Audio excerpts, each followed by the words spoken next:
السلام علیکم ورحمۃ اللہ وبرکاتہ۔ کیسے ہیں آپ سب لوگ؟ امید ہے آپ سب لوگ خیریت سے ہوں گے۔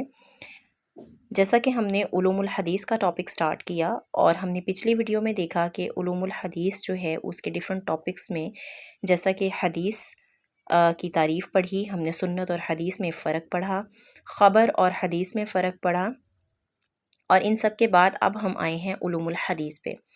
علوم الحدیث جو ہے وہ کیا ہے؟ علوم الحدیث میں وہ تمام علوم شامل کر دیے گئے ہیں جو حدیث سے متعلق ہیں، اور ان علوم کی تعداد کافی زیادہ ہے، یعنی حدیث کے ایک علم سے آگے مختلف علوم کی طرف راستے نکلتے ہیں۔ تو ان میں سے کچھ جو معروف اقسام ہیں ان کو آج ہم ڈسکس کریں گے۔ جی، تو سب سے پہلے علوم الحدیث میں سے ہمارے پاس آ جاتا ہے علم تدوین حدیث۔ علم تدوین حدیث سے مراد کیا ہے؟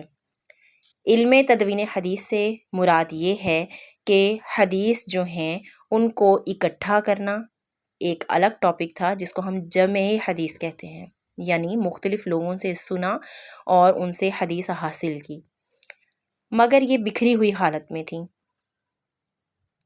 جن جن لوگوں نے حدیث بتائی، جس کو بتائی، تو وہ سب جو ہیں وہ بکھری ہوئی حالت میں تھیں اور ایک جگہ موجود نہیں تھیں۔ جو تدوین حدیث جو ہے اس میں کیا ہوا کہ تمام احادیث کو جو جہاں جہاں سے معلوم ہوئی ان کو ایک جگہ اکٹھا کر دیا گیا، اور اس جو عمل کو نام دیا گیا تدوین حدیث کا۔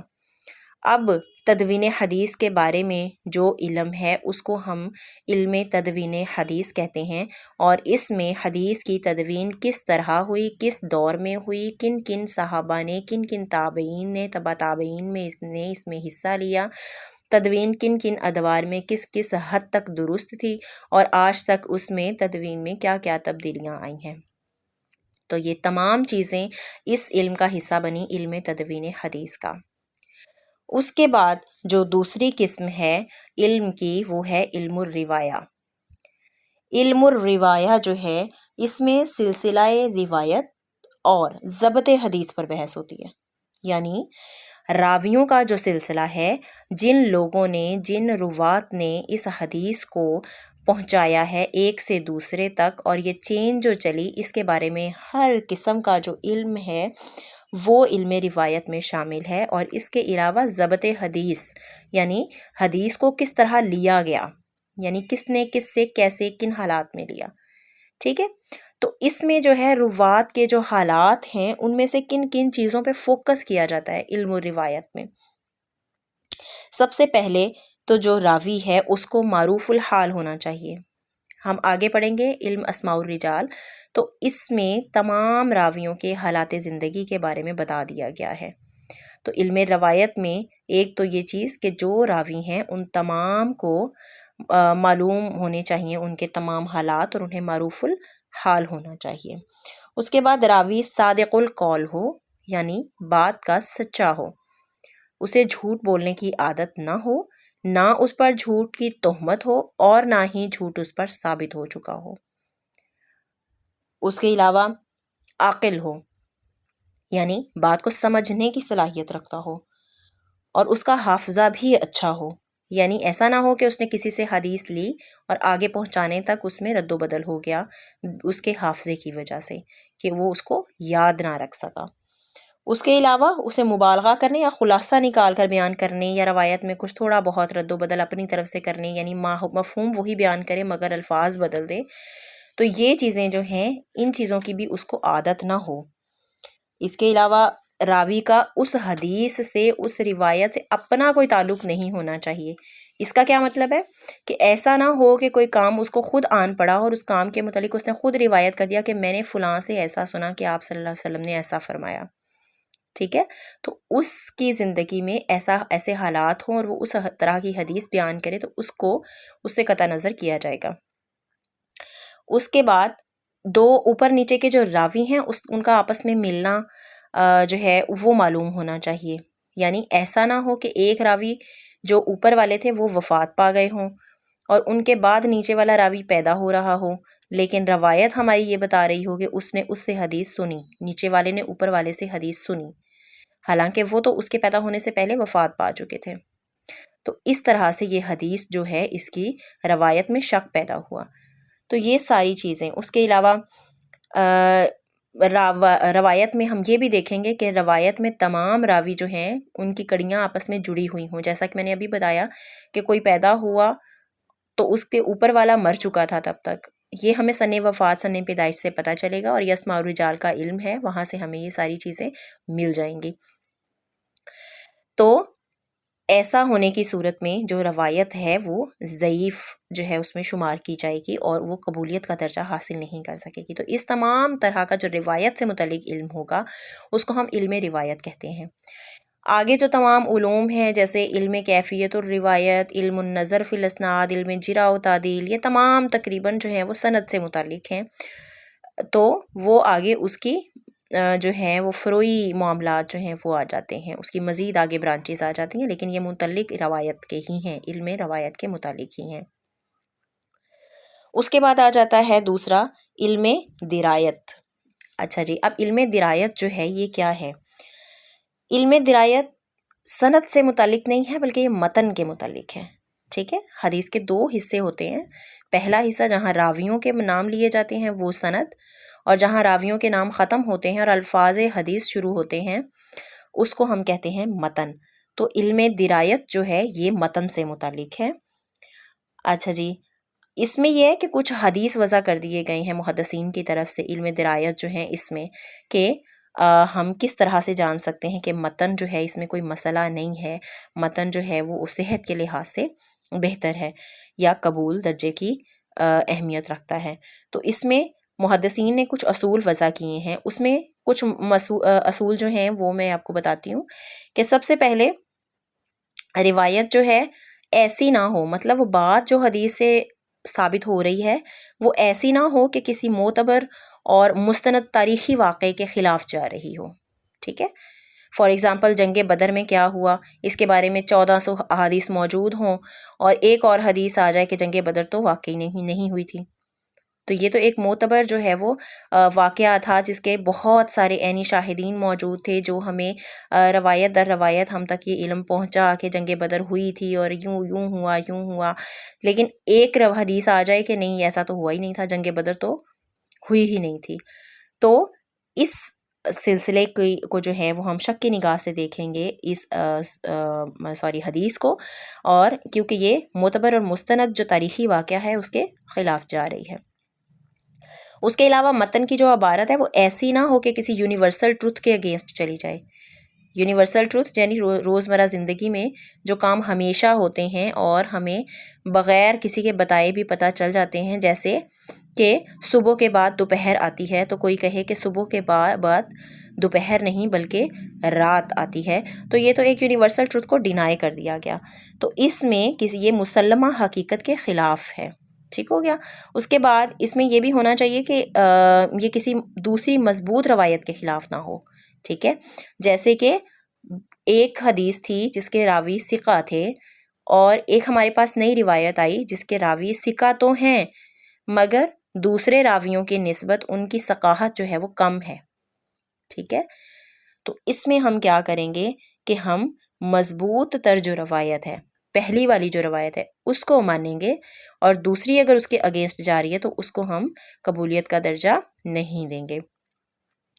اس کے علاوہ یہ کسی ایسے واقعے کے متعلق بھی نہیں ہونی چاہیے کہ اس کو دیکھنے اور سننے والے بہت سارے ہوں لیکن ہم کیا کہیں کہ بھئی یہ والی حدیث تو صحیح نہیں ہے، جبکہ اس حدیث کے بارے میں ہمیں پتہ ہو کہ یہ واقعہ جو بیان کیا جا رہا ہے اس حدیث میں یہ اگر صحیح ہے تو اس کے دیکھنے یا سننے والوں کی تعداد زیادہ ہونی چاہیے تھی، لیکن فار ایگزامپل جیسے میں نے ابھی آپ سے کہا کہ یونیورسل ٹروتھ کے اگینسٹ نہیں ہونی چاہیے، ایک یونیورسل ٹروتھ ہے کہ سورج مشرق سے طلوع ہوتا ہے، ٹھیک ہو گیا، روزانہ ہوتا ہے، کئی لاکھ لوگ اس کو روزانہ مشرق سے طلوع ہوتے ہوئے دیکھتے ہیں، ایک بندہ اٹھے اور وہ کہے کہ سورج مغرب سے ایک بار طلوع ہوا تھا اور یہ آپ صلی اللہ علیہ وسلم تک اس کی چین کو پہنچا دے، ایسی صورت میں کیا ہوگا کہ یہ ایک ایسا یونیورسل ٹروتھ ہے کہ اگر ایسا ہوا ہوتا تو اس کے تو ہزاروں لاکھوں کے لحاظ سے شاہدین موجود ہونے چاہیے تھے،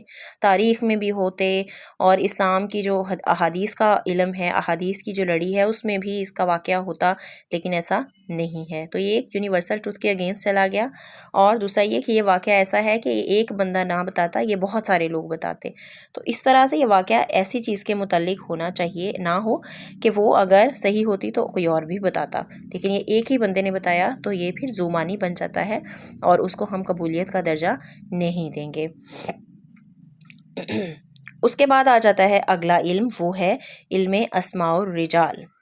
علم اسماء الرجال جو ہے یہ کون سا علم ہے؟ اس میں ہم ان راویوں کے بارے میں جنہوں نے احادیث ہم تک پہنچائی ہیں، ان کے حالات زندگی کے بارے میں جانتے ہیں، اور ان کے حالات زندگی میں بہت کچھ شامل ہے، یعنی ان کی تاریخ ولادت، ان کی تاریخ وفات، اور جائے پیدائش کہاں تھی، جائے رہائش کہاں تھی، جائے وفات کہاں ہے، اور ان کے حالات جو زندگی کے تھے وہ کیسے تھے، انہوں نے کہاں کہاں کے اسفار کیے، پھر ان کی علمی قابلیت کیسی تھی، ان کا ذہن کیسا تھا، حافظہ کیسا تھا، کن کن لوگوں سے ملے، کس حد تک انہوں نے کام کیا، دیانت اور امانت میں کیسے تھے، تقوی میں کیسے تھے، ان کی ذہانت کیسی تھی، ان کی جو ہے کہہ سکتے ہیں کہ سچائی کا درجہ کیا تھا، کہ وہ سچ بولنے والے تھے، ان کو جھوٹ کی تہمت تو نہیں تھی، یا پھر ان پر جھوٹ ثابت تو نہیں ہوا کہیں۔ تو یہ تمام کا تمام علم جو ہے اسے علم اسماء الرجال کہا جاتا ہے، اور اس کو ایک ہی جگہ اکٹھا کر دیا گیا ہے، ٹھیک ہے۔ اس علم کی بدولت ہی ہم علم روایت کو چلا رہے ہیں، اسی کی بدولت ہم علم درایت کو چلا رہے ہیں۔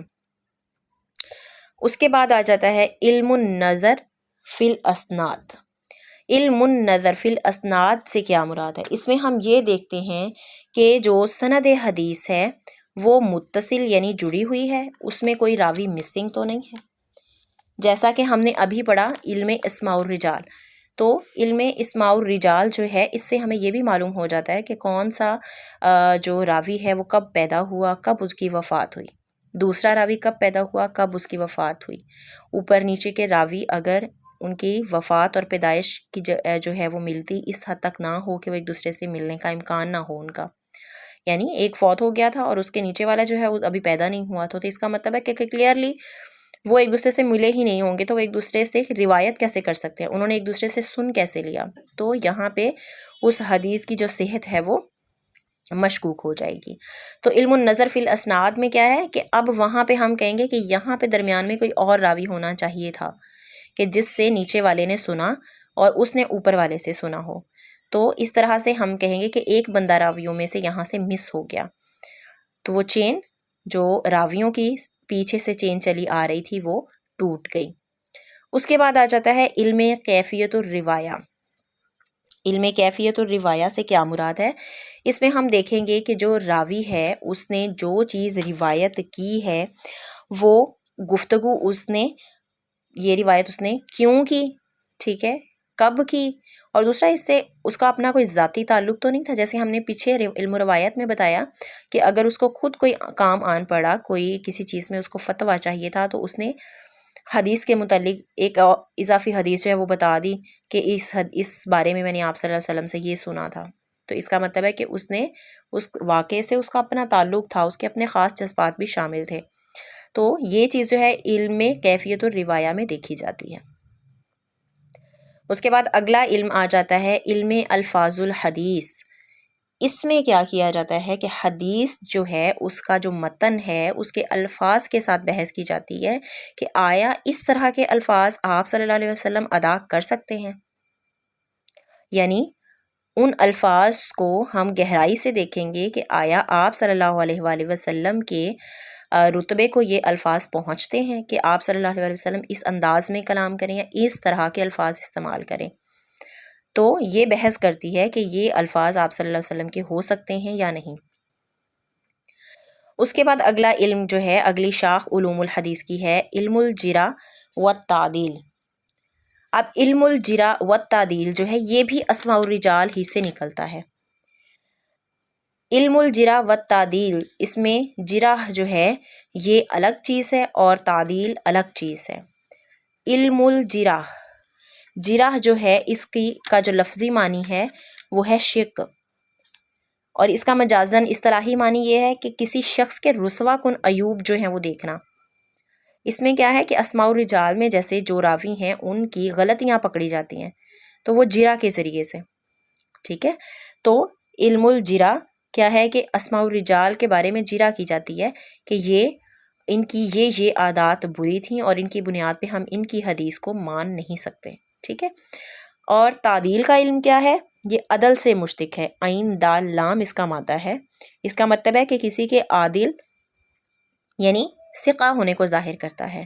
تو جو عادل بندہ ہوگا، جو عادل راوی ہوگا، اس کی حدیث کو صحت کے ساتھ قبول کیا جائے گا۔ تو یہ علم ہے جو علم جرح اور تعدیل یعنی راویوں کے ثقہ اور غیر ثقہ ہونے کے بارے میں فیصلہ کرتا ہے۔ اس کے بعد آ جاتی ہے علم کی دوسری شاخ، علم طبقات حدیث۔ اچھا جی، اب علم طبقات حدیث جو ہے اس میں کیا شامل ہے؟ اس میں حدیث کے مختلف طبقات جو ہیں نا وہ ڈسکس کیے جاتے ہیں۔ اب ان طبقات میں کیا ہے، وہ کس بنیاد پہ ہوتے ہیں؟